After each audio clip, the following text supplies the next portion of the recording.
Well, tonight, former President George W. Bush is in East Tennessee. He is speaking at a Christian conference in Pigeon later this evening.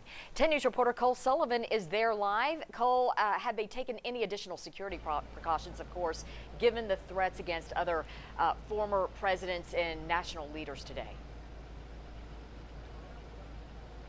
Robin, I asked that very question. The U.S. Secret Services, they say they don't comment on security protocol for ex-presidents. The Pigeon Forge Police Department is also helping to secure this event. This is actually the first president to visit Pigeon Forge. They say he's coming here for the Celebrators conference. It's a Christian conference designed for seniors. And the founder told me one of the reasons he invites President Bush to these events is because he stays away from politics. He says they'll have a Q&A session on his time in the White House, but are staying away from talking about policy. We're going to talk about what's his typical day when he was president, and we're going to talk about 9/11 and how that really influenced him personally, how he processed that, how he handled that. And then we're going to talk about his faith, and we're going to talk about his painting.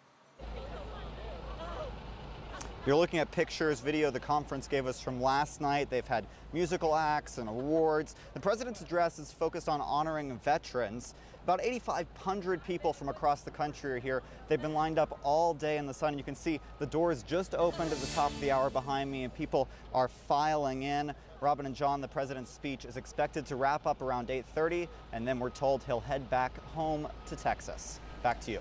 All right, Cole, thanks very much for the update.